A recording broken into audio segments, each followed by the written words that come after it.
In today's video, we're going to be breaking down Emoni Bates. Do you have any idea who he is? Yes. That's good. So let's get down, let's check him out, let's see what he does extremely well in this year's NBA Summer League that we can copy ourselves. Are you ready? Yep.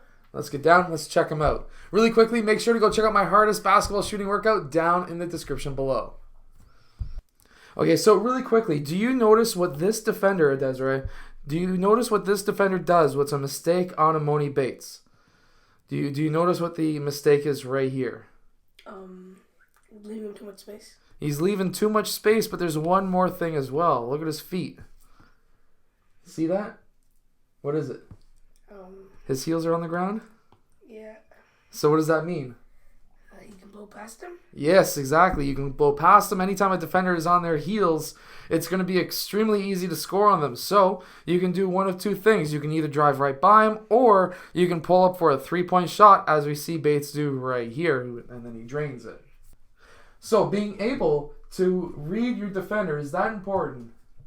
Yes.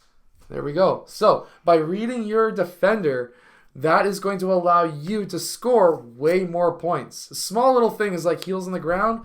They're not paying it. They're not really interested in trying to defend you. They're going to be really slow. So you can pull up for your shot, or you can fly right by them or break their ankles. So you're a little bit young, Desiree, but I'm going to be teaching you something right now with Bates' defender, and that is, if somebody was driving from the left side of the court, who should be the help defender? Should it be defender number one, who should be one step away?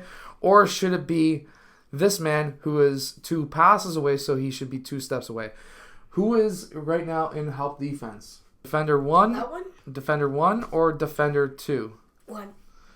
Defender one? That's actually incorrect, but that's what we see here. When this player drives, defender one comes down to try to help out, which is the mistake. And this is a mistake especially at the NBA level, because these guys are very good passers.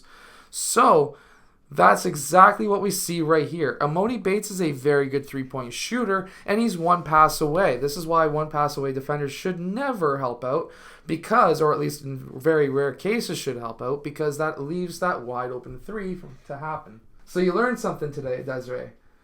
Good job. Hopefully somebody learned something in this video too. So this is why you'll actually see more defenders play straight up defense instead of forcing a player one side or the other. So here he's trying to force Emoni Bates towards his right side, which makes sense because Emoni Bates is a right-handed player.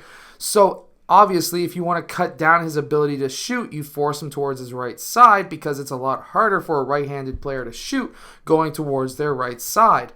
But he's able to then dribble towards that side, which backs up that defender, which then allows for that space to occur so that he can get that shot off. Because if you're a right-handed player going towards your left side, that is going to allow your right side to get in line much faster, which is why, in general, if you've got a really good right-handed shooter, you should never look to force him towards his left, because he's just going to drain that three over you every single time. Now, this was a very nice cut, too. So the Cleveland Cavaliers have the ball on the wing, and we have Emoni Bates down in the corner with absolutely zero defense.